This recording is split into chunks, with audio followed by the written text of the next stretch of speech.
Learning मंत्रा के online पाठशाला में आप लोगों का स्वागत है। मैं आपको एक अवधारणा की बात हम बतलाना चाहते हैं। संपूर्ण राजनीति विज्ञान के अंतर्गत मार्क्सवाद एक महत्वपूर्ण अवधारणा है, एक महत्वपूर्ण वाद है और यह मार्क्सवाद मार्क्स के सिद्धांतों के ऊपर आधारित है। एक तरफ संपूर्ण राजनीतिक विचारक और दूसरी तरफ कार्ल मार्क्स के द्वारा जिन सिद्धांतों का प्रतिपादन किया गया, उन सिद्धांतों के प्रतिपादन के परिणाम स्वरूप अनेक नई विचारधाराओं का जन्म हो गया, प्रतिक्रिया हुई, क्योंकि पूंजीवाद और उदारवाद का खंडन करके उसको समूल रूप में नष्ट करके एक नई व्यवस्था, एक नई सामाजिक अवधारणा की परिकल्पना कार्ल मार्क्स के द्वारा किया गया। इसलिए राजनीतिक चिंतन के अंतर्गत इस आलोचना के प्रत्युत्तर में नई विचारधाराओं का जन्म हुआ। इसी कार्ल मार्क्स के द्वारा जिन सिद्धांतों का प्रतिपादन किया गया, उसका मूल बिंदु क्या रहा, यह आपके एग्ज़ाम के लिए महत्वपूर्ण होगा। इसको कहा जाता है आर्थिक निर्धारणवाद। आर्थिक निर्धारणवाद। इसलिए आपको अगर यह सवाल पूछा गया कि आर्थिक निर्धारणवाद की संकल्पना किसने दिया या किस विचारधारा से संबंधित है, तो आपको लगाना है कार्ल मार्क्स या मार्क्सवाद। बट आर्थिक निर्धारणवाद और कार्ल मार्क्स के इसी अवधारणा के संदर्भ में जब इस बात को बतला दिया गया कि यह संपूर्ण संसार केवल आर्थिक प्रत्ययों की प्रतिच्छाया है, बाद में इसकी आलोचना हुई कि केवल आर्थिक क्रिया प्रतिक्रिया ही संपूर्ण दर्शन का आधार कदाचित नहीं हो सकता। आर्थिक आधार महत्वपूर्ण है, लेकिन किसी भी दर्शन और सिद्धांत को प्रभावित करने में केवल एक कारक की भूमिका महत्वपूर्ण नहीं होगी। इस बात को लेकर के मार्क्सवाद और कार्ल मार्क्स के विचारों में संशोधन किया गया। कार्ल मार्क्स और मार्क्स के विचारों में संशोधन किया गया। आज जिन लोगों ने संशोधन किया, इन विचारकों को संशोधनवादी, समाजवादी विचारक कहा जाता है। इनको संशोधनवाद या संशोधनवादी समाजवादी चिंतक कहते हैं। और इसमें दो नाम बहुत महत्वपूर्ण है। इसमें एक नाम आता है बर्नस्टीन का। आपको अपने हर एक एग्ज़ाम के लिए इस बात को याद करना है। और दूसरा इसमें नाम आता है ग्रामशी का। खास करके यह वह विचारक हैं जिनका अध्ययन विद्यार्थी नहीं करता है, लेकिन इससे आपको एलटी में, टीजीटी में या पीजीटी में तो अवश्य ही कोई ना कोई सवाल पूछा जाता रहता है। तो यहाँ पर बात है क्या, ग्रामशी को भी संशोधनवादी कहा जाता है, जिसने मार्क्स के विचारों में संशोधन किया, और बर्नस्टीन के द्वारा भी संशोधन किया गया। इसलिए बर्नस्टीन को भी संशोधनवादी, मार्क्सवादी विचारक के नाम से जानते हैं। ग्रामशी के द्वारा कार्ल मार्क्स के आर्थिक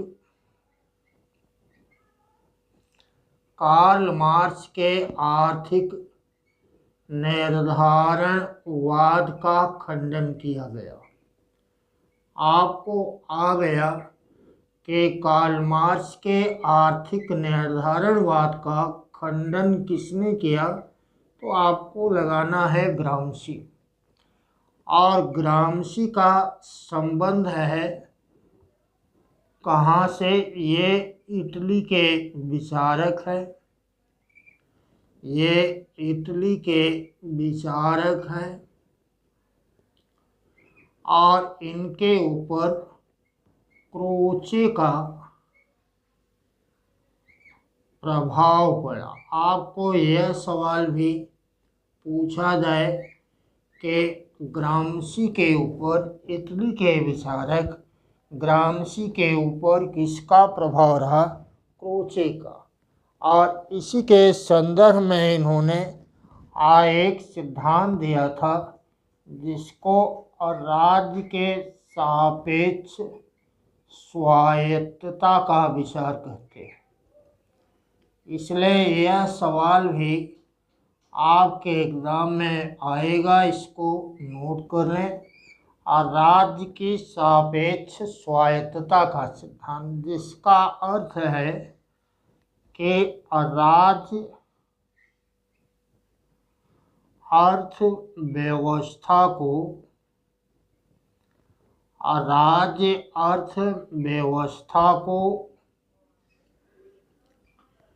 प्रभावित करता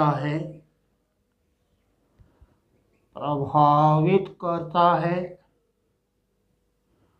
और अर्थव्यवस्था से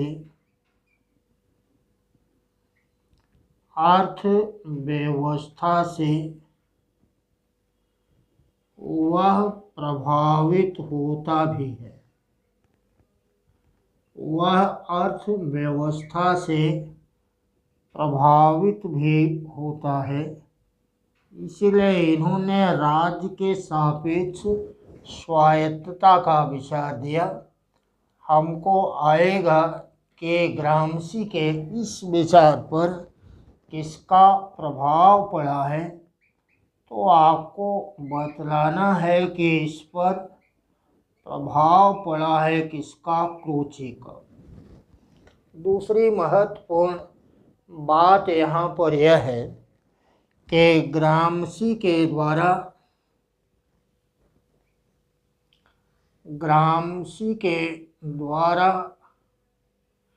एक पुस्तक का लेखन किया गया और उस पुस्तक का नाम है प्रिजन्स नोटबुक।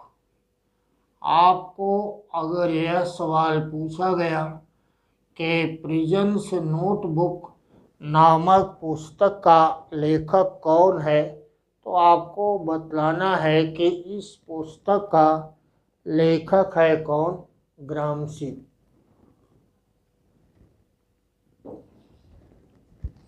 ग्रामशी के द्वारा एक महत्वपूर्ण अवधारणा है और वह अवधारणा ग्रामशी के ही नहीं बल्कि संपूर्ण राजनीति विज्ञान में सर्वाधिक महत्वपूर्ण अवधारणाओं में से एक है और उसका नाम है प्राधान्य या आधिपत्य की अवधारणा। यह बात आपके एग्जाम में कई बार आया, इसको नोट कर लीजिए।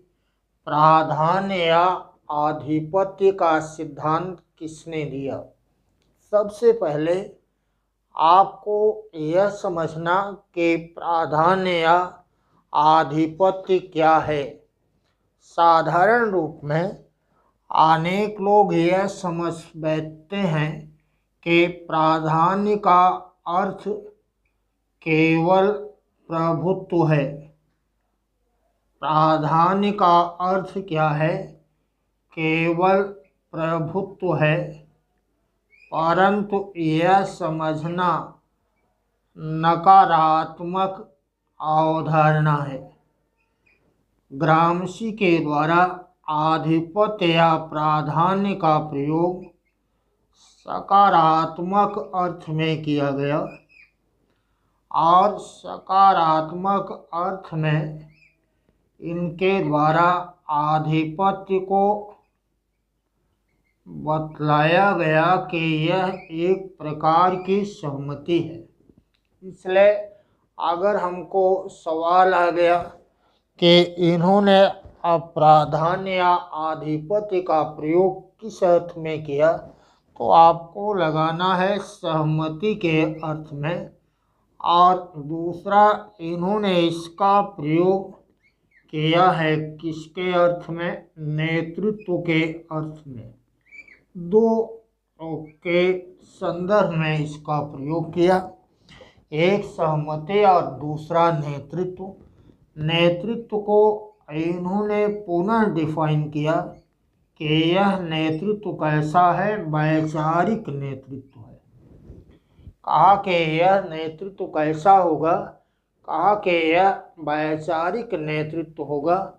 और वैचारिक नेतृत्व के संदर्भ में ग्रामशी के द्वारा बतलाने का प्रयास किया गया कि यह वैचारिक नेतृत्व प्राधान्य या आधिपत्य का सिद्धांत यही वह सिद्धांत है जिसके परिणाम स्वरूप पश्चिमी यूरोपीय देशों में पूंजीवाद को खत्म नहीं किया जा सका, जबकि कार्ल मार्क्स ने आर्थिक निर्धारणवाद के अंतर्गत इस बात की भविष्यवाणी की थी कि पूंजीवाद चरमोत्कर्ष पर होगा, और जब पूंजीवाद चरमोत्कर्ष पर होगा तो उसी के समानांतर मजदूर वर्ग की दशा खराब होगी और अंततः वह संगठित होगा और उसके विरुद्ध क्रांति कर देगा, पूंजीवाद खत्म हो जाएगा। बट ऐसा हुआ नहीं। तो यह ऐसा क्यों नहीं हुआ, इस बात का उत्तर देने के लिए ग्रामशी के द्वारा प्राधान्य या आधिपत्य के सिद्धांत का प्रतिपादन किया गया, इसका विश्लेषण किया गया। यद्यपि आपको यह बात मालूम होगा कि ग्रामशी ने 1917 के बोल्शेविक क्रांति की प्रशंसा की थी, परंतु उन्होंने कहा कि बोल्शेविक क्रांति जो रूस में हुई वहाँ की परिस्थिति और पश्चिमी यूरोपीय उन्नत पूंजीवादी देशों की परिस्थिति में अंतर है। जब अंतर है तो यहाँ पर वह क्रांति सफल नहीं हो पाई। कहा कैसे, कहा कि रूस में सामंतवादी पिछड़ी हुई अर्थव्यवस्था थी, जबकि पश्चिमी यूरोप में उन्नत पूंजीवादी अर्थव्यवस्था थी, और उसके परिणाम स्वरूप यहाँ पर ग्रामशी के द्वारा बतलाया गया कि एक प्रकार का बुद्धिजीवी वर्ग की संकल्पना दी गई। इसलिए अगर हमको यह सवाल आ गया कि बुद्धिजीवी वर्ग की संकल्पना किसने दिया है, तो आपको ग्रामशी लगाना है।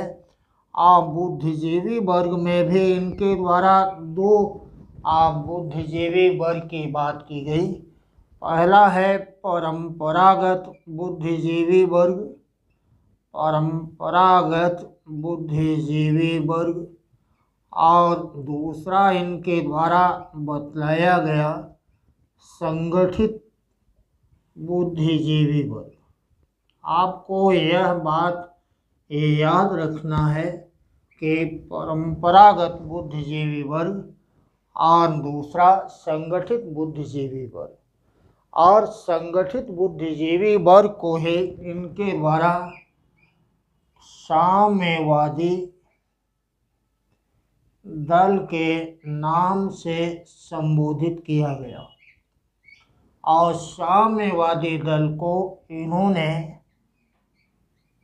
आधुनिक प्रिंस कहा। क्या कहा है? आधुनिक प्रिंस कहा। इसलिए हमको अगर सवाल आएगा कि आधुनिक प्रिंस के अवधारणा किसकी है, तो आपको बतलाना है कि आधुनिक प्रिंस की अवधारणा ग्रामशी की है। और ग्रामशी ने किसको कहा? साम्यवादी दल को। और साम्यवादी दल को क्यों कहा? क्योंकि वह संगठित बुद्धिजीवी वर्ग होगा। इसके अलावा कौन सा बुद्धिजीवी वर्ग है? तो आपको बतलाना है परंपरागत बुद्धिजीवी वर्ग। इसलिए बुद्धिजीवी वर्ग की संकल्पना किसकी है? ग्रामशी की। प्रभुत्व या प्राधान्य की अवधारणा किसकी है?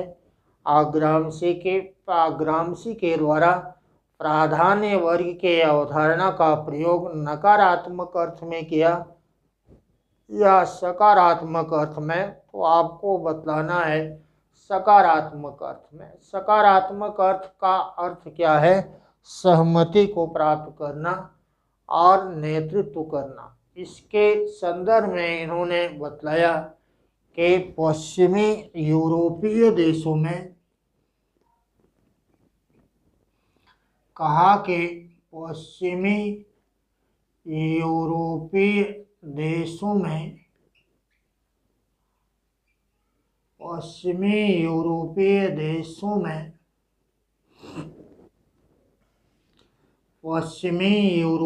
देशों में पूंजीवाद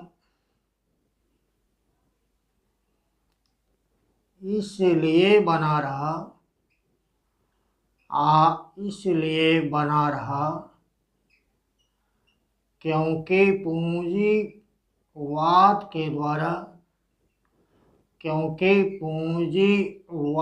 के द्वारा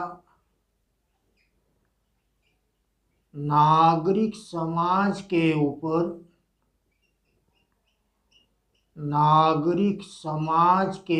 ऊपर नियंत्रण एवं सहमति प्राप्त कर ली गई। नियंत्रण स्थापित करके इसके ऊपर सहमति प्राप्त कर लिया गया। इसलिए पश्चिमी यूरोपीय देशों में पूंजीवादी विचारधारा ने इस पर नियंत्रण असहमति प्राप्त कर लिया। नियंत्रण को ही इनके द्वारा आधिपत्य के नाम से संबोधित किया गया है। आधिपत्य स्थापित कर लिया गया। नागरिक समाज का आशय क्या होता है? कहा कि नागरिक समाज का अर्थ है चर्च, स्कूल, विश्वविद्यालय, परिवार एवं अन्य सामाजिक संगठन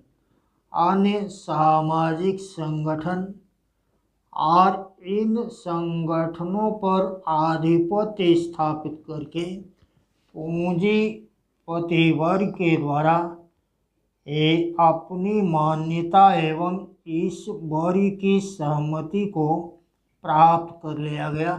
इसी को सहमति या प्राधान्य या आधिपत्य का सिद्धांत कहते हैं। इसलिए ग्रामशी के संदर्भ में आपके ILT, TGT और PGT के एग्जाम में सवाल पूछा जा सकता है। जिन सवालों की हमने आपसे चर्चा की, आप इसको पढ़ते समय इस बात को देखें कि ग्रामशी कौन था, ग्रामशी कब आता है, इसके ऊपर किसका प्रभाव है, इसके कौन सी किताब है, सर्वाधिक महत्वपूर्ण सिद्धांत इसका कौन सा है, प्राधान्य का या आधिपत्य का प्रयोग किन अर्थों में किया है और यह आधिपत्य किसके द्वारा किसके ऊपर स्थापित हो जाता है।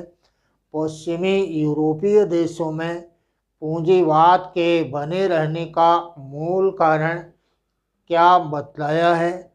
इसलिए यह आधिपत्य का सिद्धांत वह सिद्धांत है जिसमें पूंजीपति अपनी विचारधारा को नागरिक समाज के ऊपर आधिपत्य के रूप में स्थापित कर देता है और उनसे सहमति प्राप्त कर लेता है। तो यह बात हमारा आज आपके लिए था। आज थोड़ा आपको सूचना भी देना था और आपको कुछ बातें महत्वपूर्ण है, जो एग्ज़ाम के लिए उसको बतलाना भी था।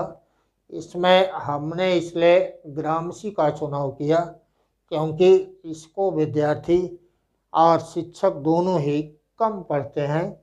लेकिन जो बात मैंने आपको बतलाया, सवाल आपके एग्ज़ाम में केवल यहीं से बनते हैं। यह पहले भी हमने कहा कि विद्यार्थी और शिक्षक दोनों को ही इस बात का ज्ञान होना सफलता के लिए बेहद आवश्यक है कि उसे क्या पढ़ना है और क्या नहीं पढ़ना है।